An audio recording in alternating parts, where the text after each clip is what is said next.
Bismillah, brothers and sisters. We all know by now how evil the Western media is. You know, when they report on the news, whenever Muslims blow themselves up to kill innocent people, and they call it terrorism. Brother makes a good point. The media is run by filthy Jews and white men. Sister makes a good point. But luckily, we can use the Western media and social media created by the filthy Jews and white men to give the true message of Islam to everyone and make sure that everyone knows that ISIS have got nothing to do with Islam. This must always be our number 1 priority. ISIS has nothing to do with Islam. That's right. Oh, you all learn so fast, mashallah! So, whenever anyone says that Islam is violent, all we have to say is ISIS have nothing to do with Islam. Because we all know that true Islam is nothing like it whatsoever. Now, before we all go out and preach to the dirty infidels so we can invite them to the beautiful message of Islam, does anybody have any questions? Sir, me. One at a time, boys. Ginger, you go ahead. I exposed Tommy Robinson. Oh, good for you, Ali D. I'm sure you did expose him. But that's not a question though, is it? So let the ginger boy speak, please. You know when ISIS kill people for not being Muslim anymore? Fake ex-Muslims. Lol. Yes, apostasy. Yeah, that's treason like Edward Snowden, innit? Yeah, I've heard that's also in Islam, but nobody told me that before I joined. Is it true? Is it really a part of Islam, or is it only ISIS that do it? Well, epistemologically speaking, you're forgetting the context. It's all about the multi-layered and multi-leveled approach. Brother makes a good point. You see, we have the pixel and Allah has the picture. Aha. Pixel. Oh, come on, guys. We shouldn't be embarrassed by our beliefs. Of course apostates are killing Islam. It's the authentic hadith that the Prophet said, whoever changes his religion, kill him. That is correct. Sahih Bukhari, book 88, hadith 5. Just to be clear, no context in this ruling mentions treason being a condition for this punishment to take place.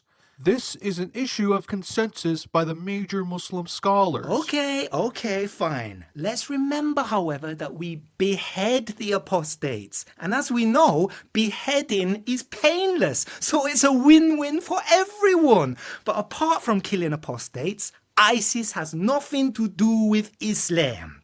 Killing apostates is the only thing that they have in common with our religion. Any other questions? The Islamophobes always give us grief. When ISIS cuts off the hand of a thief, does Islam really give us this grief? Oh, seriously, mate, can you stop doing that? It is well annoying. Right. First and foremost, not every thief has their hand chopped off.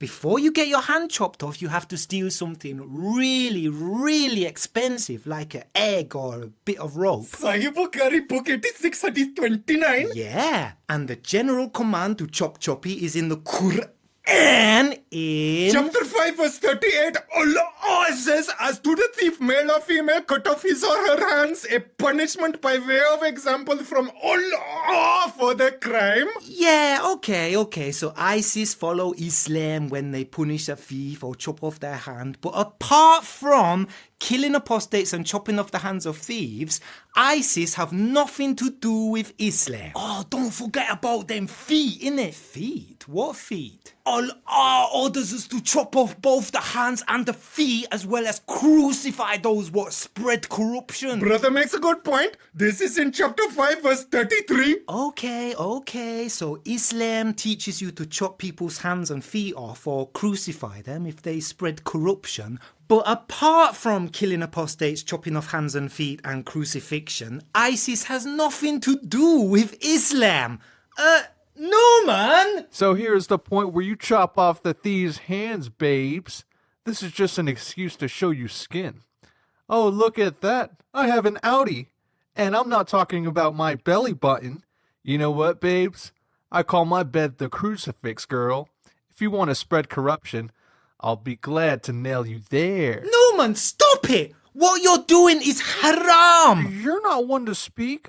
We all know about your profile in Ashley Madison, Mr. Compassionate who likes cuddles. That reminds me, what punishments do ISIS carry out for adultery? Well, what ISIS do is they give fornicators 100 lashes while a group of Muslims has to gather round to witness. Quran chapter 24 verse 2. And ISIS also stone married adulterers to death. Sahih Bukhari book 93 hadith 55. Alright, so I guess that might be a little bit Islamic too, but apart from killing apostates, chopping off hands and feet, crucifixion, lashing fornicators and stoning adulterers, ISIS has nothing to do with Islam. Any questions from our sisters at the back there? I've got one. You know when ISIS takes slaves, like making women and children slaves, right? Well, that obviously can't be from Islam because we all know that slavery is wrong. Wrong! Are you stupid? Even the Prophet had slaves and the Quran specifically allows it. Quran chapter 4 verse 3, chapter 4 verse 24, chapter 4 verse 25, chapter 23 verse 6, chapter 24 verse 33. Alright, we get it. The Quran allows slavery. We all know that. At least those of us with full intelligence, not half intelligence like women, innit?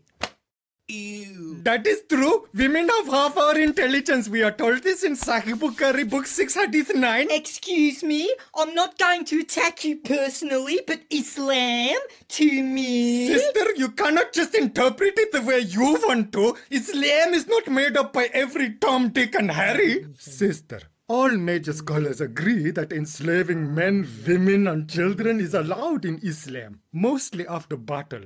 Prophet Muhammad Sallallahu enslaved all the women and children of an entire Jewish tribe after he killed their men. There are many more examples, sister. Alright, we get it. Slavery is legit. But apart from killing apostates, chopping off hands and feet, crucifixion, lashing fornicators, stoning adulterers and enslaving women and children, ISIS has got nothing to do with Islam. Hey, what about my gay friends? We can at least say that Islam welcomes gays with open arms and that is why ISIS are un-Islamic. What? The puffs? Oh, that is disgusting. Yeah, God created Adam and Eve. He didn't create Adam and Jamal. Our prophet said that we must kill the gays who act on their lust. Sunan Abu Dawud, book 40, hadith 112. We can fling them off the highest roof, but only after we've established proof. Whatever. No one likes the gays anyway, apart from Linda. Okay, let's just get some context here. People say some stupid shit sometimes. I just say that shit to make them allies against white men and Islamophobes. Ah, very clever. Anyway, right, so apart from killing apostates, chopping off hands and feet, crucifixion, lashing fornicators, stoning adulterers, enslaving women and children and killing gays, ISIS has got nothing to do with Islam.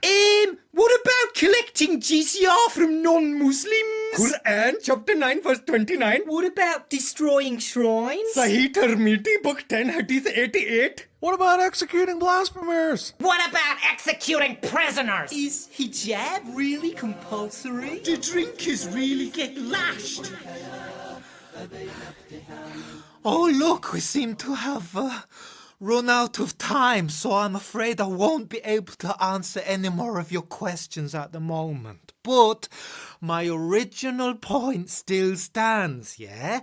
ISIS is not Islamic because, apart from killing apostates, chopping off hands and feet, crucifixion, lashing fornicators, stoning adulterers, enslaving women and children, killing gays, beheading prisoners, lashing drinkers, enforcing obligatory fasting during Ramadan, abiding by strict monotheism, enforcing zakat, enforcing compulsory hijab, destroying shrines, executing magicians, destroying idols, forcing jizya on non-Muslims and executing blasphemers, ISIS has got nothing to do with Islam.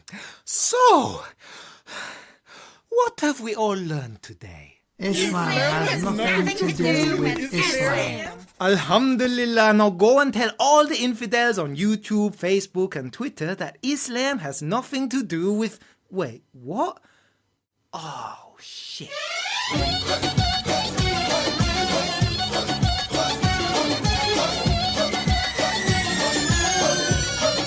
Allahu Akbar!